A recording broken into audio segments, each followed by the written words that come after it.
అండి. నమస్తే. బాబాయ్ గారు మీ పేరేంటి? మస్తాన్ షరీఫ్. ఎలా ఉందండి మరి ఆంధ్రాకి సంబంధించి కొత్తగా ఒక ప్రభుత్వం ఏర్పడి 9 నెలలు అవుతుంది. మరి ఏ విధంగా చేస్తున్నారు పరిపాలన తెలుగుదేశం పార్టీ వచ్చిన తర్వాత కూటమి నేతలు? మాకు గ్యాస్ సిలిండర్లు వచ్చినాయి ఆ, ఫ్రీగా, ఆ, పింఛన్ డబుల్ చేశారు. ఆ.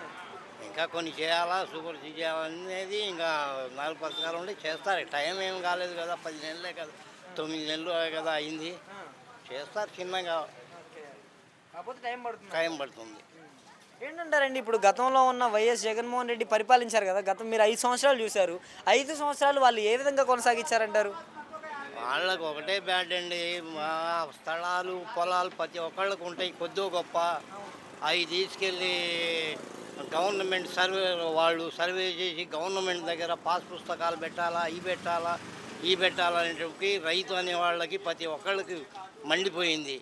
ఇది ఏడ తీసుకెళ్ళి తాకట్టు పెడతారో, ఏ అమెరికాలో పెడతాడో, ఎక్కడ పెడతాడో అని భయం అండి. జనం వేయలేదు, టీడీపీకే వేశారు. మరి కూటమి నేతల్ని ఎన్డీఏ కూటమిని గెలిపించి ప్రజలు తప్పు చేశారు.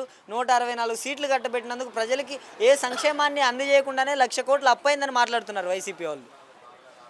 వైసీపీ వాళ్ళు చెప్తారులేండి, వాళ్ళు చేసేది వాళ్ళు ఎక్కువ చేశారని వీళ్ళు చెప్తారు, వీళ్ళు ఎక్కువ చేశారని వాళ్ళు చెప్తారు. మనకు జరిగేవి మనం చెప్పుకుంటాం, కానీ వాళ్ళ ప్రభుత్వాలు ఏముంది, ప్రతిపక్షంలాగా మాట్లాడుతూనే ఉంటారు ఏదో ఒకటి. అంటే జగన్మోహన్ రెడ్డి ఉన్నప్పుడే రైతు భరోసా 13,500 వచ్చింది.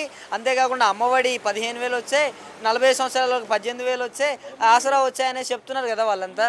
వేస్తే అప్పుడు పథకాలు వేస్తే తగిన పనులని ఊసుకే ఎంత రేటు అమ్మింది అప్పుడు. ఇప్పుడేముంది, మొన్న ఇల్లు కట్టుకుంటూ నేను అంతకుముందు ప్రభుత్వంలో ఎక్కువ ఉంది, ఇప్పుడు చౌకలో వస్తుంది.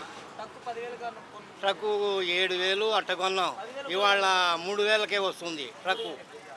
ఎంత రేటు, సగానికి సగం రేటు తగ్గింది. దాని గురించి ఇప్పుడు ఇల్లు కట్టుకునే వాళ్ళలో ఎంతమంది బాగుపడతారు? ప్రతి ఒక్కళ్ళు చక్క పని కూడా బతుకుతాడా, దాని మీద టాపీ పని కూడా బతుకుతాడా? అందరు బతుకుతారు కదా.